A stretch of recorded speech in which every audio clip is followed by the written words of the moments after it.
unsullied by us humans, sex is a very good part of human life. We live our lives in a great deal of hypocrisy, telling our children to do one thing while we do something else. The quest for control. We all would love it if our lives were a bit more controllable. Discussions within the Christian community about these questions will be primary for the survival of the Christian community.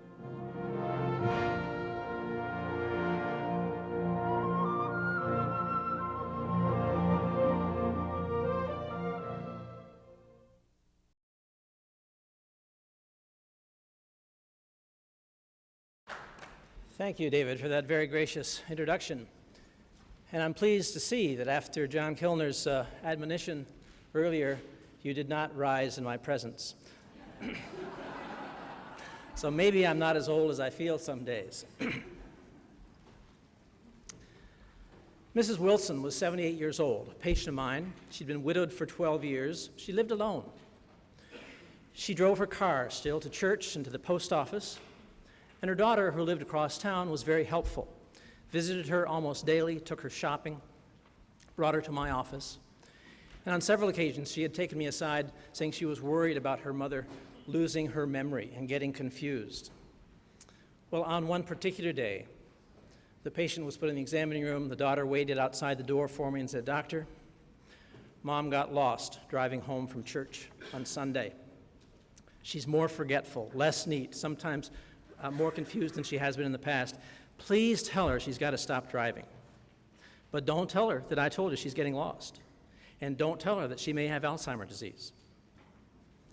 This raises some ethical questions of confidentiality, of truth-telling, of role reversal, of competence, of surrogacy, about the practical matter of driving privileges, and my obligation. What's my obligation to the patient, to the family, and to society?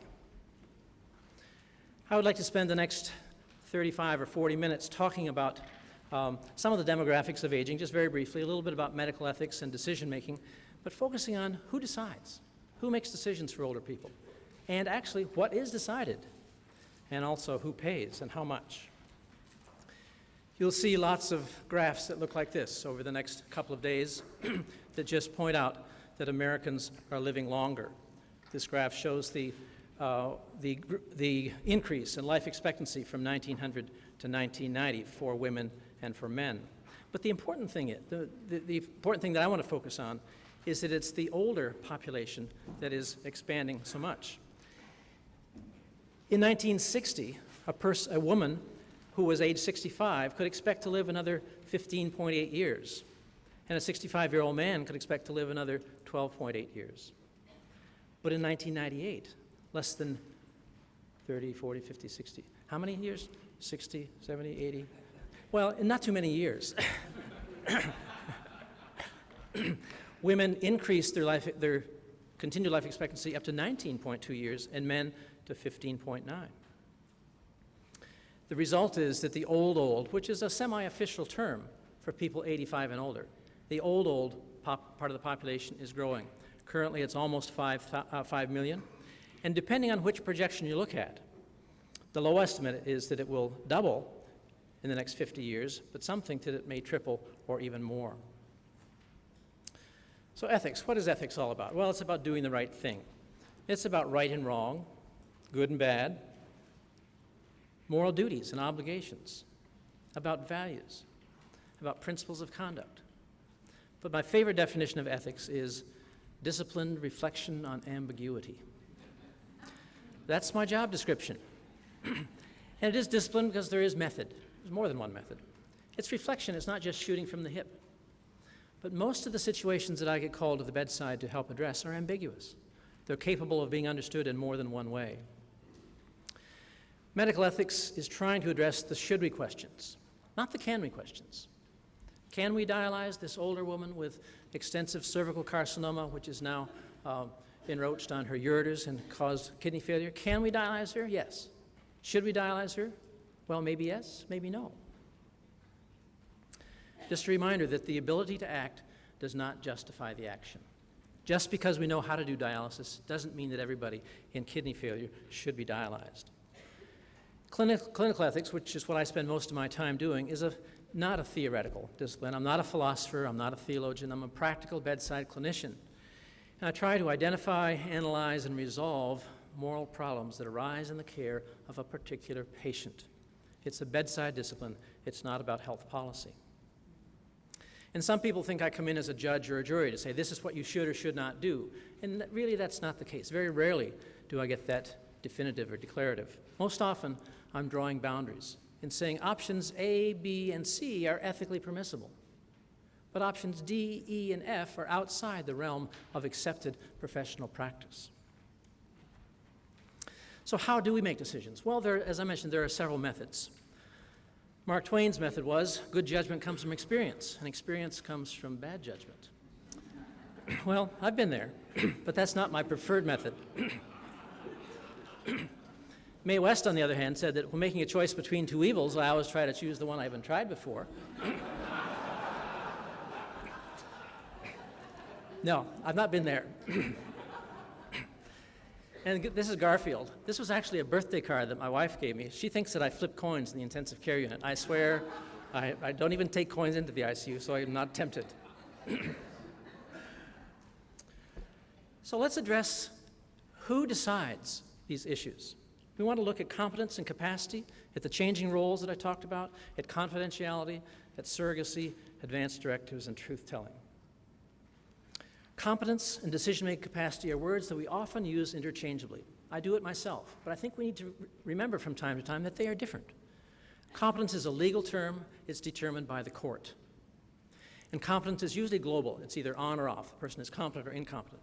Sometimes a judge will decide that they are incompetent in relation to finances, but not health care. So sometimes it's regionalized, but usually it's global.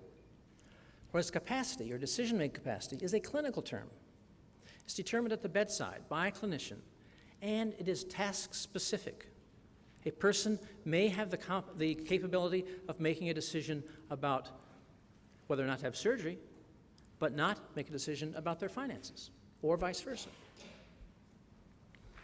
Is this patient competent? Question I get asked all the time. How do you decide if somebody's competent? Well, there was an old standard, but is there a gold standard? The old standard was, if the patient agrees with the doctor, she's competent. If the patient disagrees, he's not competent. Life was easy then. But what is the gold standard? There is none. There is no test that you can give to determine capacity. What are the components of it? Well, the patient must recognize that a decision has to be made. They must understand the information, understand the options, understand the likely consequences of those options, and be able to reason, to manipulate, and give reasons of why they are choosing one option over another. Not always an easy task, and not always a black or white. There's one of those gray things again. But being old by itself does not make somebody incompetent. However, being old and sick often will render somebody incompetent. How often have you, and this is a problem because of what I call stranger medicine. You're a primary care physician or a nurse working in a nursing home and you have a patient who really has capacity. And they suddenly get a fever, a pneumonia, a little hypoxia, and they're confused and they can't make decisions. And they get transferred to the emergency room and are seen by a stranger who says this person is totally incompetent. Well, they may not have been yesterday. And so a little bit of disequilibrium in the homeostasis can render a person incompetent. So how do we make decisions for somebody who has lost the ability? First off, we should try to restore their competence. If it's just a matter of increasing their oxygen carrying capacity, maybe give them a little oxygen or a little a blood transfusion or something. But sometimes we can't do that quickly enough. Then we have to rely on surrogate decision making. And there's a hierarchy for decision making. At the top of the hierarchy is the competent patient. They should make their own decisions. But if they're not able to, then we do what the attorneys call substituted judgment. And some people misunderstand that term, thinking we are substituting our judgment for theirs. Not true. We are substituting a process of trying to learn what the patient would want, either from something they have written, an advanced directive, something they have said, or a presumption about their values. But it's the decision that they would want, even if it's not what we would want. But sometimes we can't even do that. Sometimes there's no way. The patient is socially isolated, or they don't speak much, they haven't talked about their values. Then we have to make what's called a best interest decision, which is a lower ethical standard. How do you decide what's in somebody's best interest? When I was younger and smarter, I used to think that I knew what was in somebody's best interest. I'm not so sure that I know anymore. But what would most people choose? What are the benefits and the burdens? What's the patient's quality of life? We're on very thin ice here when we start talking about quality of life because it is so personal and so subjective. But sometimes we have no other options but to try to assess somebody's quality of life. A word about changing roles. The child is under the authority and protection of her parents. And then when she becomes an adult, she is responsible for herself. Well, when does she become an adult? Well, most states say that at midnight on your 18th birthday, you're an adult. And we all know that that's not the case from a moral standpoint, that there may be some 15-year-olds, some 12-year-olds that are capable of making adult decisions. I've done consultations on 3 12-year-old Jehovah's Witness girls. And we struggled with whether or not they were able to make their own life and death decisions. But then the time moves on, and in a person who is older, the adult children may feel some need to step in and exert authority over their parents for their own good. This changing of roles can be very difficult. When should that transition occur? Well, sometimes it's easy. A person falls and breaks a hip, has a stroke, can't take care of themselves, and the children step in. But more often, it's a slow transition, a gradual loss of capacity, and trying to weigh and balance the benefits of and burdens of letting them maintain their own living situation, their own autonomy, their own decision-making versus stepping in. And it's hard to know when that's the right time. And it makes a difference whether it's voluntary or involuntary. If the older person says, you know, I just can't cope with my checkbook anymore, well, just balance it for me, and just pay the bills. And that's one thing. But if it's involuntary, if they want to continue, but they're being very unwise or imprudent in their spending, it's difficult for the children. And what do you do about the children who are less than virtuous, who have ulterior motives, who want to get their hands on the checkbook for other reasons? The issue of confidentiality, an ancient tenet, at least 2,500 years old, but we recognize that there are exceptions when the patient may harm himself or may harm others. In the first situation, we protect people from committing suicide. As a society, we've decided to do that. And we have an obligation, a duty to warn people. If a patient is threatening someone, we have an obligation to warn them and break confidentiality to do it. When required by law, infectious diseases, dog bites, a loss of consciousness. But there are difficult situations that I alluded to in the previous slide of adolescents and the frail elderly. When is it appropriate to breach confidentiality, and when do you maintain that almost sacred precept? What should the physician do when the patient says, don't tell my daughter? Or the patient says, don't tell the Department of Motor Vehicles? Or the adult child says, now don't tell dad? Or the physician suspects the patient is at some risk. How do you decide when to breach confidentiality? And who is the appropriate surrogate for a patient who has lost the ability to make decisions and left no advance directives? Well, it depends on who you ask. There's an ethical perspective and a legal perspective. Who's the appropriate surrogate from an ethical perspective? Well, it's the person who knows the patient best, knows their abilities, their values, and their wishes. But this is not automatically established by biologic or legal relationship. Often it is a spouse or adult children. But sometimes the situation is that the older person is living alone and the children live in different states, but there's a neighbor who comes in every day at 3 o'clock to have tea. And they talk about life and about wishes and so on. And this person may have more moral authority than the children. From a legal perspective, at last count, there were 35 states that established surrogate decision-making laws that put in place, if the patient cannot make their own decisions and has not left an advance directive, then you first talk with the spouse and then with the children in descending order of age and siblings and parents and other people. Put in a rigid hierarchy. 2 states have done a better job, I think, and have a flexible hierarchy. I think the West Virginia statute is the best, and Colorado's is not too bad. But the rest of the states don't have any statutory authority. Vermont doesn't say who's in charge. And so we rely on the professional tradition and ask the next of kin, whomever that is. A word about advance directives. When we think of advance directives, we tend to think of a document, a piece of paper. But really, it's a process more than a piece of paper. The objective is to communicate to your family and to your healthcare professionals what treatments you would want or not want under certain conditions if you could no longer speak for yourself. And there are several types. There are two types that are recognized in state laws. The living will, which says primarily what you would want done. I do or do not want resuscitation. I do or do not want intubation, and so forth. Or there's the proxy statement, the durable power of attorney for health care, which says who you want to make your decisions. I think that's a much better thing. That's what I have, saying that, if I can't talk, ask my wife. She knows my values. She knows what I would want. I trust her to make my decisions.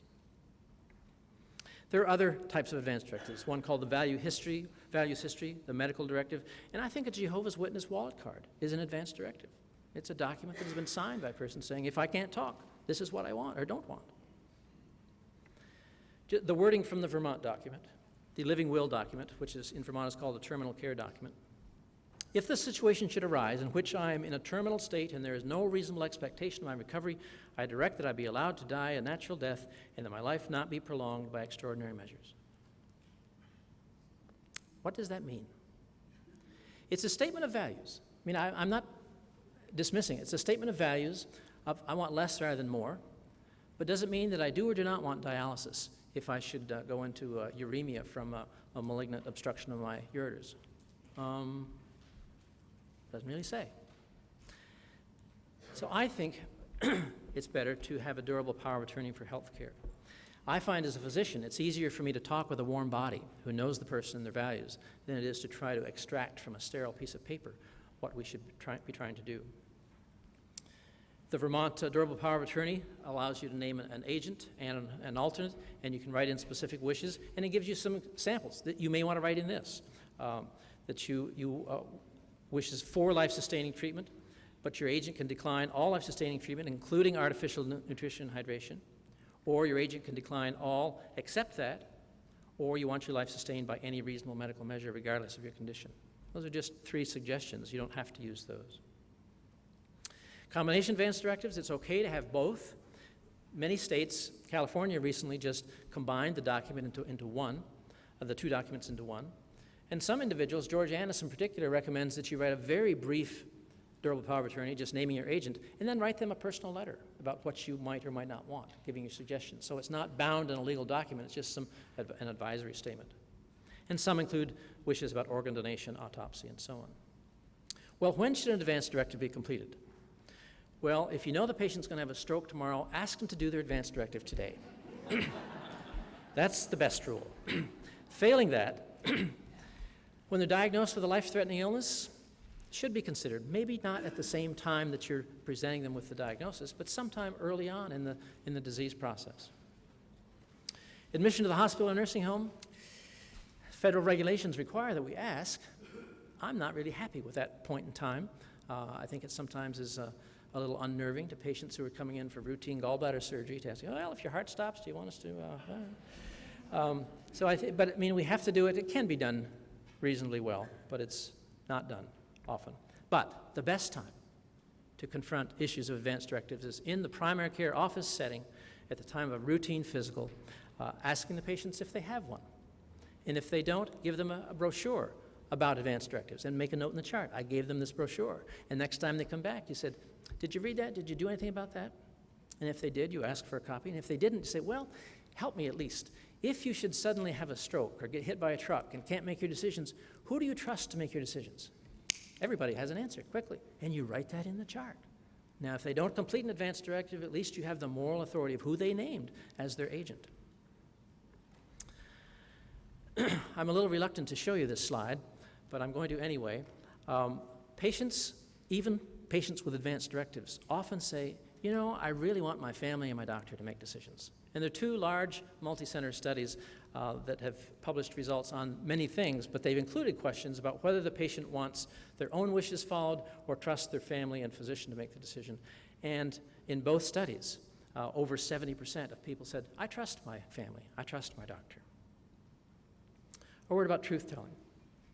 Telling the patient bad news has changed over time in North America. In 1960, there was a study done that asked physicians, a group of physicians, if they told patients they were dying of cancer. And in 1960, 90% of physicians said, no, I do not tell my patients they're dying. The same study was done asking this same exact questions in 1979, less than 20 years later. And it had gone from 90% no to, I think it was between 95 and 98% yes. That's a sea change in just 20 years because of the social upheaval of the 1960s and personal autonomy and all those issues. But telling the patient bad news is culturally defined. North America is on the forefront of the autonomy movement, for better or for worse. But in many cultures, Mexico, South America, Asia, Africa, it's more often the family that's aware of the bad news and makes decisions and so on. We need to be aware of that. In the past, the issue was whether or not to tell patients they have cancer. And more recently, it's been whether or not to tell them they have dementia.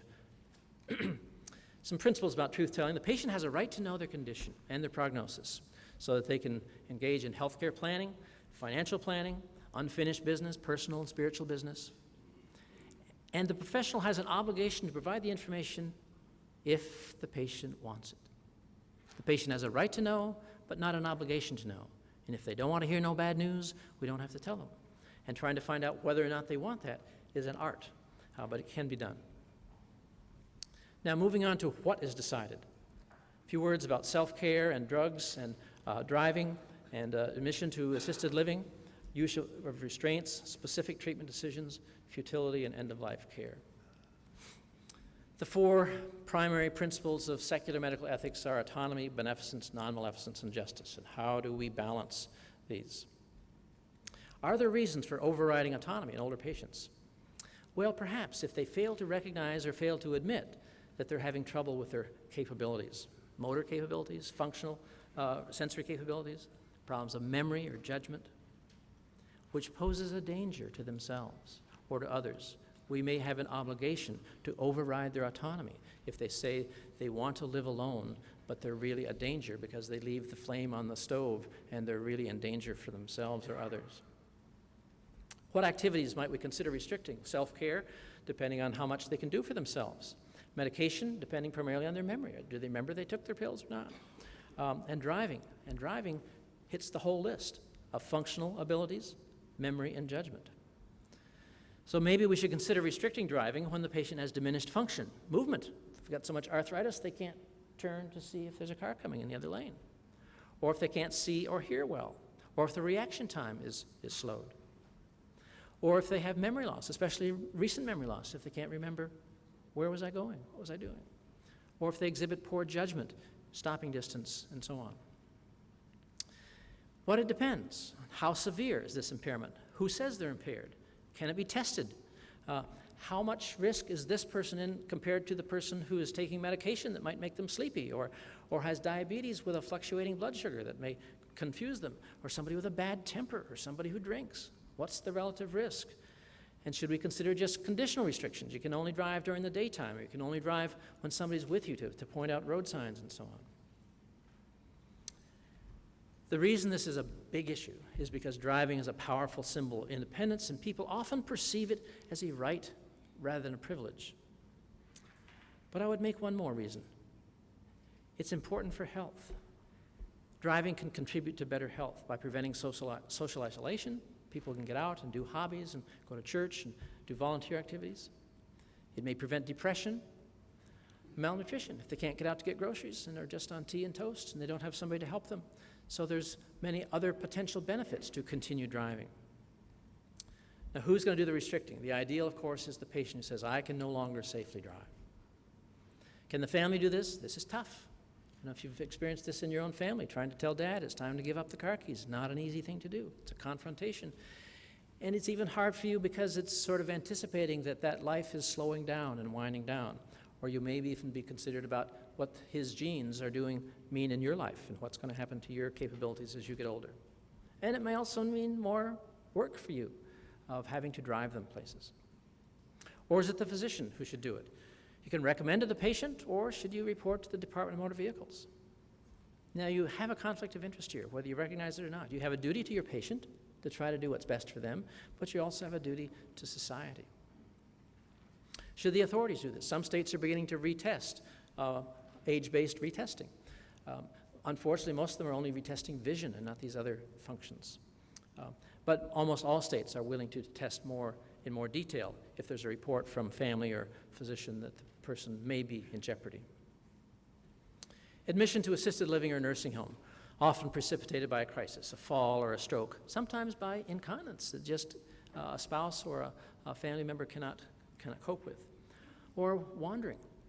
I had one friend who had 3 different locks on the front door of his home so that he could try to get some sleep at night so that his demented wife would not wander out and go away.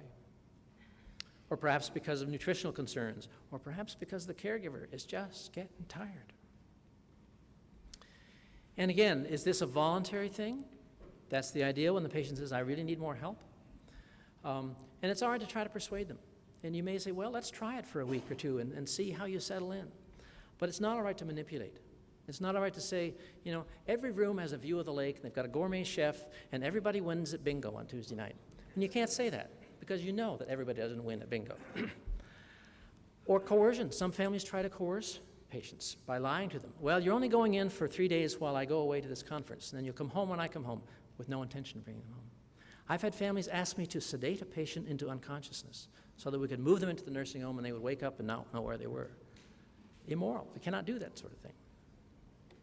The use of restraints. And by restraints, I mean physical restraints like half doors and bed rails and soft ties and posies and tying extremities and so on, or chemical restraints, sedation. Why are they used? Well, to protect the patient from falling, from wandering away, or for protecting others because the patient wanders or pilfers. I had one patient in one nursing home who I swear had tried on every pair of false teeth in the institution. Never got a good fit. Unfortunately, sometimes restraints are used for convenience of the staff because there's not enough staff. Or the nursing home administration may be afraid of liability. What if the patient falls and breaks a hip and we know they've been unsteady and so on? Well, how do we weigh this out? There are problems with restraints because restraints are dangerous to the patients. I just said we're supposed to try to protect them from falls, but restraints can cause them to fall. You put up a bed rail and they try to climb over the bed rail and they fall further. Or they may keep them in bed and they get pressure sores. Or tragically, I have seen a situation where a patient was in an improperly applied vest restraint, crawled over a bed rail, strangled herself. The patient can become deconditioned from just lying around and not exercising. They are a burden to the patient. They make them agitated, depressed, withdrawn. And ethically, it's an infringement of their freedom.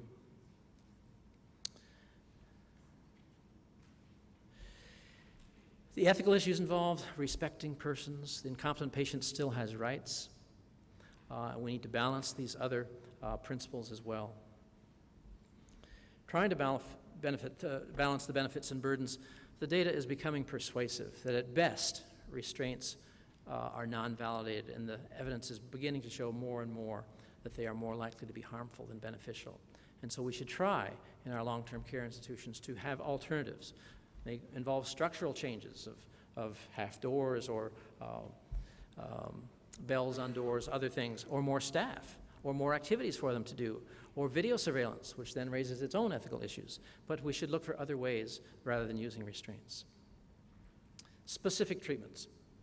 Resuscitation, treatment for a failed organ, ventilators, dialysis, and so on, blood products, artificially administered fluids, and nutrition. Just a reminder, when a patient dies in the hospital, 70% of the time, the timing of death is a matter of choice. Whether the patient dies now, or 20 minutes from now, or 3 hours from now, or 3 days, or 3 months from now, may depend on whether we decide to use CPR, or one more transfusion, or one more round of antibiotics. So we are involved in ethical choices about end-of-life care. Well, why limit treatment? I mean, we're supposed to be healthcare providers. I hate that word. We're healthcare professionals, but we're supposed to be providing healthcare. Limit treatment because it won't work, or the patient doesn't want it, or the burden of the treatment is greater than the benefit, or the patient's quality of life is so poor that it's inappropriate, or it costs too much. Should we think about that? Those are all reasons that are put forth for limiting treatment. And by limiting treatment, I'm talking about two different things. Withholding, which is a decision in advance, do not use a specific treatment, such as do not resuscitate, do not intubate, do not transfer to a higher level of care. Or withdrawing, a decision to stop a treatment that's already in use, stopping a ventilator, dialysis, pressors, and so on. A couple words about CPR. What's the survival on television? Any of you watch ER, Chicago Hope? What percentage of patients survive CPR? No, it's not 100%, but it's about 75%, and they come out smelling like a rose. In reality, in hospital cardiac arrest, there's quite a range, but the average is 13%. Out of hospital, 1 to 5%. Nursing homes, 1 to 2%. And the survival depends on whether it's witnessed or unwitnessed arrest. What's the cause of the arrest? I mean, is it a ventricular fibrillation, which has a high success rate of reversal if it's caught quickly, or if it's asystole or a hypoxic asystole? And what's the underlying disease? I mean, is it just a heart attack, or is it end-stage multi-organ failure? Well, why not just try it? Well, there's reasons to not just try it. Because of the non-survivors, those that are categorized as non-survivors, 20 to 30% actually do survive for a few hours, days, or even weeks in the hospital and go through a lot of suffering. And 3 to 15% of the actual survivors who do leave the hospital have significant hypoxic brain damage, and they survive for months or years. So there are some consequences that are not beneficial. So we need to use some prudence and some judgment on whether or not to use CPR. Which brings up the issue of futility. Bold statement, there is no moral obligation to provide futile treatment. End of discussion, right? Well, no, not quite. Because futility means it will not work. But unfortunately, that concept has buried within it two concepts. One is a quantitative concept, will not, 0, work, 100%. Will not work, what does that mean? And some physicians think, well, that means less than 5% or less than 1%. But I saw a study where some physicians felt that a treatment that they didn't think was appropriate but had a 40% chance of working, they called that futile. Futility is often confused with rationing, with inappropriateness, or just plain, I don't think that's a good idea. And the problem is, who defines futility? Is it the physician, or the patient, or an ethics committee, or the court, or a professional statement? The real problem is that futility is the physician's trump card. The doctor says it's futile, therefore we don't have to do it. It's like the attorney saying it's illegal, end of discussion. And I think physicians are not always intellectually honest about this because they think it's not a good idea. So that those in training around me know that if they use the word futility in my presence, I will say, define the word futility and tell me how it applies in this situation. Because we need to be honest about these things. Withholding versus withdrawing treatment. There's no professional, moral, or legal difference. However, there may be a significant psychological difference. It's harder to go in the ICU and dial down that ventilator, knowing that the patient probably will not survive, than it is to not intubate the patient in the first place. So what treatments are we talking about that may be limited? Almost all treatments except 2 are optional. Paul Ramsey taught us that there are 2 things that are not optional. People who are dying need comfort and company. They need good symptom control, and they need human presence. Those things are never optional. End-of-life care used to be done in homes by families, but it's moved primarily to hospitals and nursing homes. And it has become dominated in recent years by high-tech interventions. I think it's moving away from the high-tech with hospice and palliative care and so on. I think we're making some headway there. But excellent end-of-life care is multidimensional. It means we have to treat the physical. We have to treat the pain. But not only the pain, we also have to treat the nausea and the constipation and the insomnia and the itching and the hiccups and the psychological. Patients who are dying may be anxious, may be depressed. I think I might be anxious or depressed if I were facing death fairly soon. And we need to be aware of that and perhaps use medication, perhaps counseling, perhaps just personal human presence. The social issues. When somebody's dying, many of their friends stop visiting because they don't know what to say. It becomes lonely. Many patients have unfinished business. Ira Byock is a hospice physician who says patients at the end of life often need to say 4 things. I forgive you. Will you forgive me? I love you. Thank you. And goodbye. That's 5 things, isn't it? But those conversations often need to take place, and sometimes we need to encourage and facilitate those things. The spiritual issues of guilt, uncertainty, and doubt. And what's the meaning of life? What's the meaning of death? And what's going to happen after that? End-of-life care is also multidisciplinary. It can't be done by any one person or people within any one discipline. It requires many, many people, including volunteers. My wife has been a hospice volunteer for 15 years, and I think this is just an excellent ministry, and a ministry that can be taken up by a church group. It's one of my favorite slides because it moves a lot. In the past, we used to have the diagnosis of a life-threatening disease, and we would treat the patient until, whoops, they died. And we said, that's not a good idea. Let's have hospice care. So for a while, we said, all right, we'll from the time of diagnosis, we'll just treat aggressively until Thursday morning at 10 o'clock, we're going to switch over to hospice care. That's better, but we put off that transition because we're optimistic about what's going to happen. Wouldn't it be better to recognize at the beginning of a life-threatening illness that we need to do mostly curative treatment, but start some palliative care here? And as time goes on, the palliative portion increases and the curative remissive therapy decreases, and we have a smoother transition into hospice. Hope is an important concept at the end of life. I'm from Vermont. I can quote Robert Frost. Hope does not lie in a way out, but in a way through. How are we going to do this? When the patient says, why did this happen? I try to refocus the question on, I don't know why it happened, but how are we going to do it? How are we going to cope? But my favorite definition of hope is from Václav Havel, the president of the Czech Republic, who said, hope is not a conviction that things will turn out well, but the certainty that something makes sense, regardless of how it turns out. Hope is a spiritual entity, and we need to cultivate that type of hope. We may not be talking about hope of survival, but hope about eternity. If it's okay to stop a treatment, is it okay to stop a life? Is physician-assisted death ever ethically justified? And I would like to draw a deep, wide, clear line in the sand between withdrawal of life-sustaining treatment, withholding of life-prolonging treatment, and hospice and palliative care, which are good, and lethal prescription and lethal injection, which I believe are morally and professionally unacceptable. Who pays?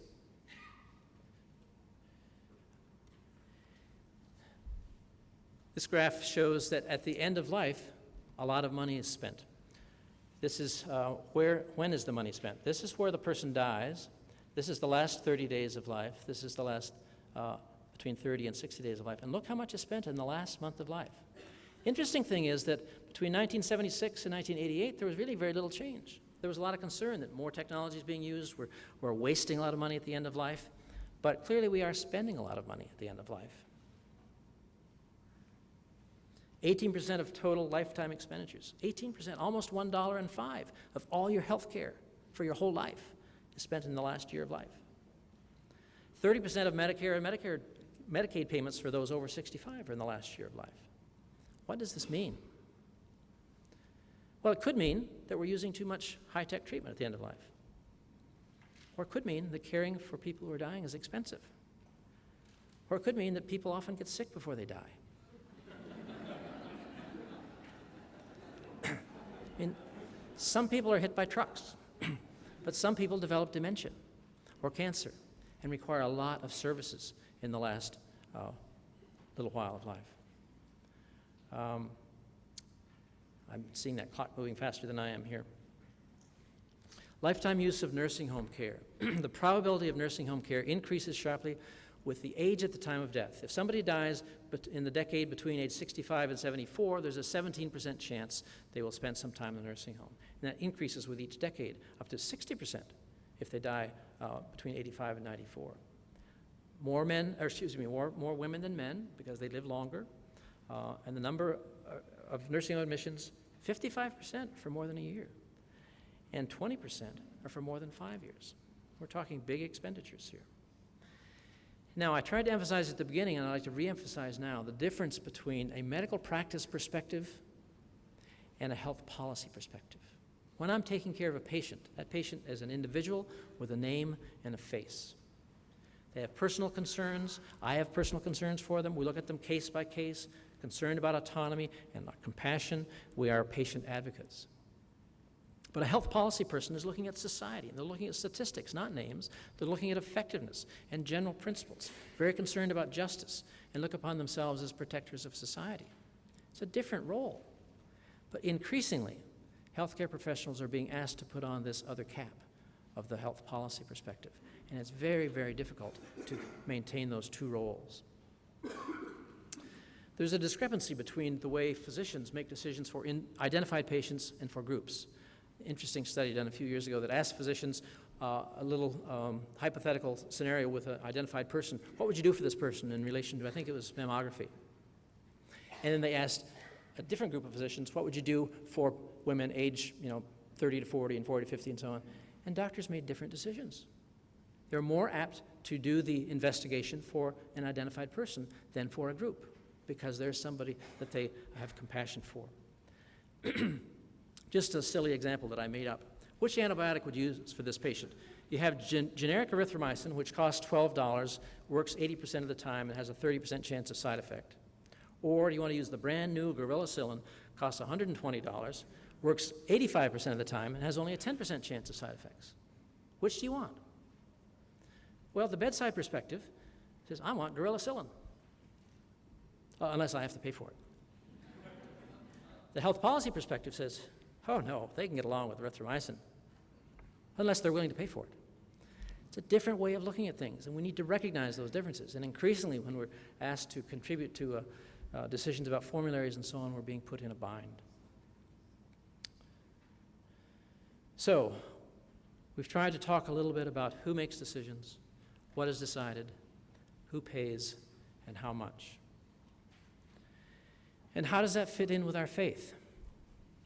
Well, James taught us that pure religion and undefiled before God and the Father is this: to visit the fatherless and widows in their affliction, and to keep oneself unspotted from the world. We have an obligation to our patients. We have an obligation to society. I still view medicine as a ministry, and I think it's important that we maintain this perspective as we take care of patients. Thank you very much.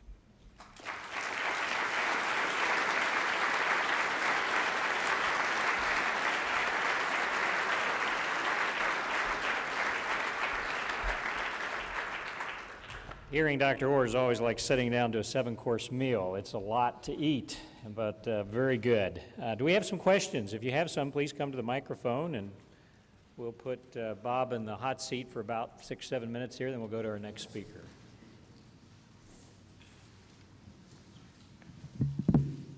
I was glad to hear you address medical futility. I'd like to know, what is your view on the Houston guidelines, as well as the others that are being developed? I'm on an ethics committee at a hospital. How do we respond to that as Christians? The trump card is exactly what this looks like with people who don't have a life ethic. Right. The futility debate has gone on for several years. It's beginning to lose some steam, but basically there have been two approaches. One is a procedural approach. If the patient or family wants something that the physician thinks is inappropriate, how do we solve this dilemma? Ethics committee, outside review, and so on. The other approach has been a more substantive approach. In what diagnoses is it appropriate to not use what treatments, and so on. And there has been very, very, very little consensus in the substantive approach. More consensus on the procedural approach. And the Houston policy is a community approach to a procedural approach, as is the algorithm that was in JAMA, presented by the AMA a year or so ago. And I think that the procedural approach has some merit. I'm very leery of having government or insurers set up a substantive approach saying these patients don't deserve this treatment. I think it really has to be a case-by-case thing. We struggled with setting up a procedural approach in Southern California when I was there, And we finally got something in place, and it sat for 3 years, never used, because nobody brought any issues to it. So I'm afraid I'm not giving a very good answer to your question, but I think we have to be cognizant that there are two different ways to look at futility. And I think the procedural approach is less troublesome to me than the substantive approach. You spoke about the challenge of trying to assess competency, and I was surprised that you didn't mention anything about a neuropsychiatric or a neuropsychological evaluation, which can be developed specifically to assess higher cortical level functioning, particularly frontal lobe functioning in the areas of judgment, orientation, planning, self-control, and so on, as an augment to the clinician's clinical assessment and subjective judgment to help objectify the issue of competency. I was wondering if you might say something about that. Thank you for bringing that up. That was, I did leave that out. But very often when I'm asked to do an ethics consult, there's also a parallel request for a psychiatry consult. And I think sometimes it is appropriate to have a psychiatrist come in and sometimes request specific neuropsych testing. I still, and I think that's helpful in the most gray areas, but I still think that the bedside clinician who knows the patient is probably in a better situation to make an assessment of their capacity at this time than a stranger coming in to do this. But sometimes the objective testing that you alluded to is very helpful. Thank you for bringing that up. I work in a long-term care facility, and we were recently advised by our attorneys to set up DNR and DNH documents just like advance directives. I was wondering what you felt about the appropriateness of substituted judgment. Our attending physicians, by the way, took a different view, and we've come to a kind of middle of the road, but how do you feel about that? I'd like to hear about your middle of the road sometime, but I think when a patient is in a nursing home, we need to address the question of what is the goal of treatment. And I think documenting the goal is appropriate. And I think for many patients, it's still appropriate to consider resuscitation, transfer to the hospital, and so on. And for other patients, it's not. And the difficulty in not having it documented, as you know, is that at 3 o'clock in the morning, when the patient goes into pulmonary edema, they call the ambulance, transport, into the ER, intubated, into the ICU. This cascade happens, and sometimes from formal or informal discussions, you've decided you are not going to do that. And the difficulty is in the translating of the information and the decisions from one healthcare facility to another. So I am in favor of some type of documentation, but I think we need to keep a clear distinction in mind between an advance directive, which is something that is generated by the patient, and a decision to limit treatment, which is something that's generated by a physician. And those are not the same. What important distinctions do you draw, if any, between withholding and withdrawing treatment?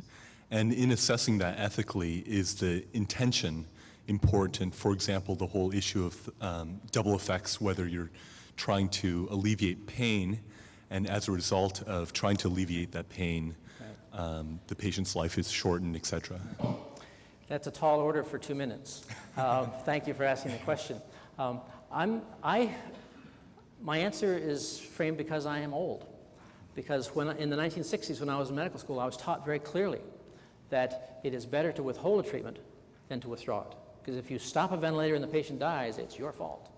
And it took a long time, with the help of philosophers and theologians and attorneys and judges, to come to the conclusion that there really is no ethical, legal, moral, professional difference between the two.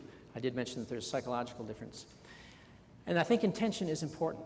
And if you have a patient who's been on a ventilator for 3 months, hoping you're going to get them off, and you have decided that they're not going to wean, and you make a decision to stop the ventilator, either the patient makes the decision or the family or a joint decision, then I have no qualms with withdrawing that ventilator, because my intention is not that the patient will die. My intention is that I'm going to stop trying to postpone that death. And if they continue to breathe on their own, all well and good. But we are no longer, if they find the burden is too great to stay on the machine, we are no longer going to try to postpone that death. So I think there is a distinction in that regard only. But I know what you're driving at, because I have very strong feelings about intentionality in relation to assisted suicide and so on. So I think I think that the principle of double effect, I think we owe a great debt of gratitude to Thomas Aquinas for helping us to distinguish intention in that regard. And I wish we had more time to elaborate, but I really don't want to detract from the next speaker. I think we're out of time. I wish we had time for one more question. Let's thank Dr. Orr.